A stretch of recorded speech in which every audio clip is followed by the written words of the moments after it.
Hiya friends, we're in Virtua666 account once again pulling sacred shards because homie trusts us with their luck in these lucky fingers. Now I already pulled on my account which video you will see prior to this one. So you've already watched it. Go and check it out again if you haven't.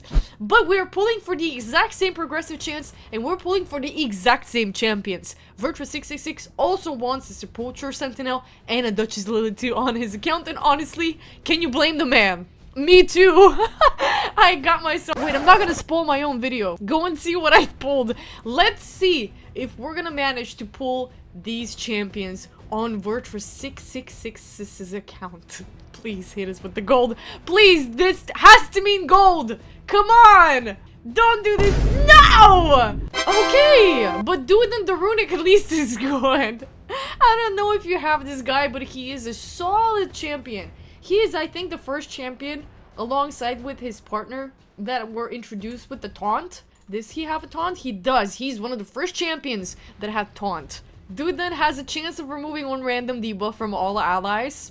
Good soup. On an AoE, he places a shield on all allies for 2 turns equal to 15% of his max HP. Increases the duration of all buffs on all allies by 1 turn. The skill is only on a 4-turn cooldown. The shield increases with an extra 20% and the damage also by extra 20% when you book it out. Those are very few books on either skill. And then on his A3, which you only need 2 books for to take down to a 3-turn cooldown, he places that taunt on himself for a turn and a 25% strengthen and counter attack on himself for 2 turns. So the taunt will expire 1 turn before the counter attack, so be careful. Dudan is a good pull. If you want to become a part of my squad and raid, click my link in the description right now to get a free legendary Corrado as well as 3 free epics as you level up. Here's how to do it. Log out of Plarium Play on PC and uninstall. Click the link in the description and register with a brand new email.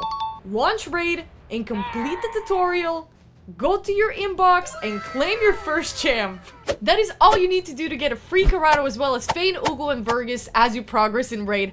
Don't miss out and click on my link right now. Now, I don't know why it gave us that severe loading time, but let's continue pulling. And that is another... Oh, wool painted. That is a wool painted. I think she comes with the block active skills. Block active skills. 30% reflect damage on a 4-turn cooldown with a full heal on herself. When fully ascended, she's gonna remove all debuffs from herself and 1 random debuff from all allies. Then she's gonna heal by 100% of her max HP. And then she's gonna heal all allies equal to 50% of the surplus of that heal. And then she's gonna place the reflect damage on all allies, not just herself, for 2 turns. And then grants herself an extra turn. And here's another block active skills. Attacks one enemy with a 100% when you book it out chance of placing a block active skills for 2 turns. And take that down to a 3-turn cooldown. Wool painted is a pretty based, pretty badass epic HP nuker. No burn here. I got confused. I don't know why I thought she had a burn. But I may be confusing her with another barbarian that looked similar. Wool painted is good though. She's one of the good ones. The roosters today are absolutely... Why are they so loud? It's like they're immediately under my balcony. Who let their roosters out in my yard again? Let's focus. We're also pulling for the exact same summon rush right here. I don't know if we're probably gonna be getting the fragments. Don't know, Virtua, if you're planning on fusing Ishiyama. But that Immortal Soulstone over here and maybe some of these would be fantastic. Legendaries. At least a legendary skill tome, right? So let's continue. 8 more. And 25x to get a Sepulture now on this count. Which, out of the 3 options, I think is the best one. Hoop! Let's see it. Oh! Ruella! Ruella is so good. I don't know if she's the first on your account, but I have seen people do crazy things with her in Spider and with 2 cold hearts on the team. Harassment volley attacks one enemy 3 times. Each crit has an 80% chance of stealing 5% of the target's stream meter. If each attack crits, that could be a 15% steal of the target's stream meter if all of them land. You have a lot of percents and a lot of ifs and buts to work with here, but book it out and that chance increases to a 100%. Increase her crit rate and you don't have to worry about how many times she crits. On her A2, she attacks one enemy 3 times and again a triple slasher. Each hit has a 50% chance of placing a strong decreased defense and a weaken and a strong decrease speed, 2 turns. On a 4-turn cooldown, Fire Knight Machine, this girl, no? Honestly, any dungeon. Any dungeon she performs really well in. Timed offense fills the turn meter of all allies by 20% and places 30% increased crit rate buff on all allies for 2 turns. Now, don't trust the in-game reviews, guys. Trust my word and a bunch of content creators' word out there when we tell you the Ruella is A tier Sylvan Watcher attack champion. Congrats on your Ruella, man. I really hope she was a first on your account, and let's keep pulling. Ooh, okay. Oh, okay, we get you a Vergus, who, guys, is a part of my promo link offer. Don't miss it out. Just reminding you, just putting it out there again. This guy is a Scary King solo machine, and very useful in most dungeons in early to mid game. Now, for Virtua's account, Vergus might not be the first, last, nor the most useful champion.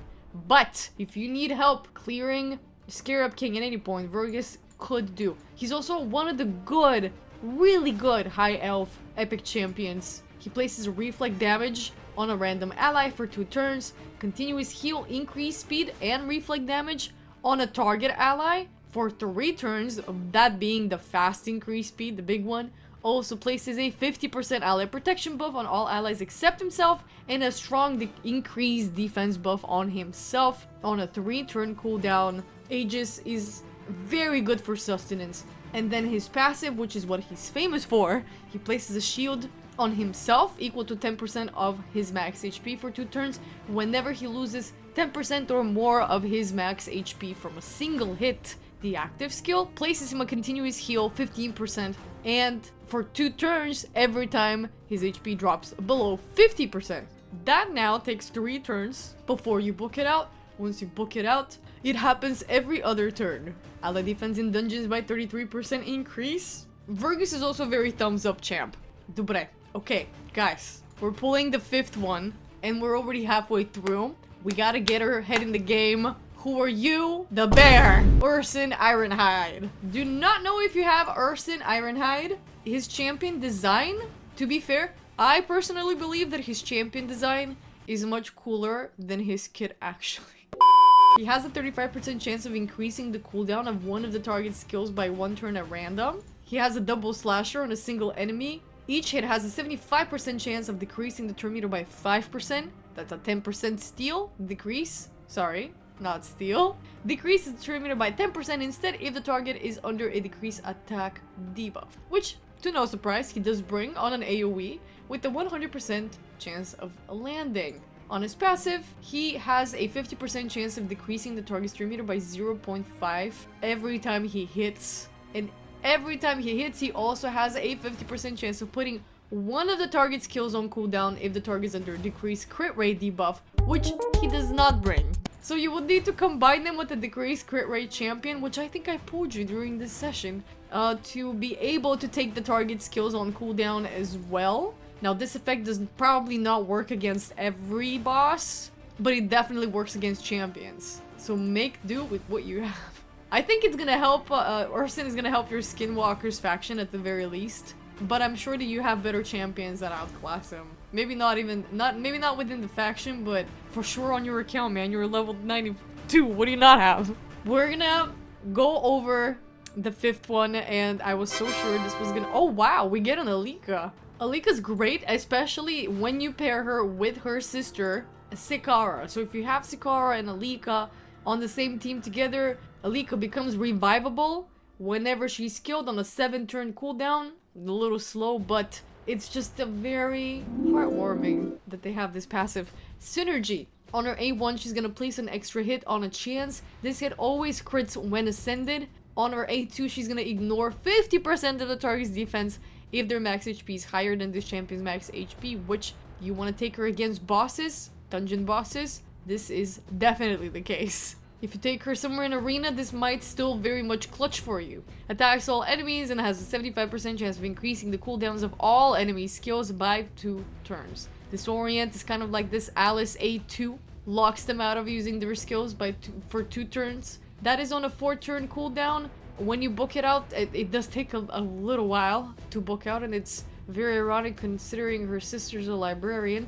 3 turns makes the skill very, very, very clutch. We already talked about the passive. The Barbarian Sisters. 4 Sacred Shards. Counting down like there's no tomorrow. This is not even my account and I'm worried. I'm scared. Old Gruckus has a good heal reduction. Strong decrease attack on an AoE. On a 3-turn cooldown. Toe the Line, A2, has a 60% chance of placing a strong decrease speed for 2 turns. Also has a 40% chance of decreasing the target stream meter by 30%. 30% is really good if and when it lands. Attacks one enemy 3 times, triple slasher on an A1, absolutely love it. Each hit has a 15% chance of placing a leech. A little bit of sustenance. He increases ally speed in dungeons by 24%. He is not great and not terrible. Could be helping Fire Knight, but you're probably beating hard now. Moving on, 3 Sacred Shards. Please, let's hit a Duchess. Please. God! A tour. I do not know anything about a tour, actually. I don't think I've ever pulled him ever on anyone's account. A little bit of Provoke. Again, a little bit of Provoke on a double hitter. That's a 50% chance each hit, though. That might land a little bit better than this Provoke. A counterattack when hit with the crit hit. Is that a passive? He has 2 passives. Adrenaline Rush. Heals this champion when you ascend him by 15% of his max HP and place a counterattack afterwards when hit with the critical hit. Second passive, immune to stun, freeze, and sleep. Huh? Only? Only available when Kalia is on the same. Didn't we just pull a Kalia? I don't remember if we just pulled a Kalia or if you have a Kalia, but this is what? Immune to stun, freeze, and sleep. I think this needs to be buffed. I think this guy needs a update because these crowd control debuffs are very few. They're very few. What are he gonna do with just being immune to stun, freeze, and sleep?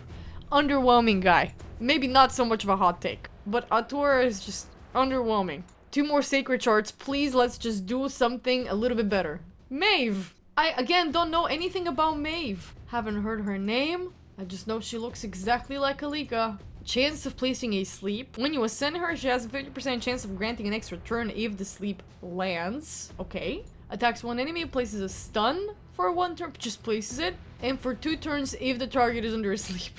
So why would you want to stack a stun and a sleep on top of one another? So when the sleep expires, 1 turn of the stun is still gonna expire. Ultimately, how I like to treat this, if I put them to sleep, I will wait for them to wake up and then I will stun them. So that I don't... Like, it's the same, you know what I mean? She's gonna place the stun for 1 turn. And she's also gonna place it for 1 turn if she places it while the enemy's asleep. 1 turn is lost. What is this skill?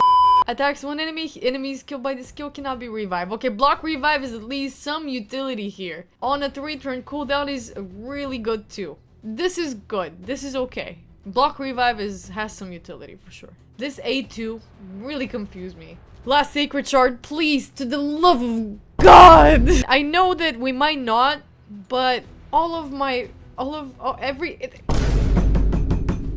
couldn't even finish my thoughts. Bovos Sharphorn. A lot of people, I think, underappreciate Bovos. I personally believe he is a good guy. He's good. Let me read. A little bit of chance, 50% by the way, when you book it out. Placing a strong decreased speed on single enemy for 2 turns. Then he has an AoE with a 100% chance of placing a strong decreased crit rate and a 25% decreased crit damage on all enemies for 2 turns. Then he does the opposite. He's gonna remove 1 random debuff from all allies. On a 4-turn cooldown, he's gonna place a 30% increased crit rate and a 30% increased crit damage buff on all allies for 2 turns. And on his passive, he heals an ally by 10% of their max HP when they are hit with a critical hit. Blood for blood. Checks out, right? Good support champ, not the best, not the worst, but definitely no need to hate him. No legendaries today, but we definitely managed to hit you the points that you needed, man. Which is, I know, what you really wanted all along. And we got you to a rank 5 chicken. If you feel like getting a legendary skill tome, you can just pull 1 single void shard. Or just like pull 100 mystery shards to get yourself that one. You do have plentiful of each. So, good luck with that. If you guys ever want me to pull your shards, hit me up on my Discord. You can find the link down in the description box. Thank you for watching, and I'll catch you guys again tomorrow. Bye!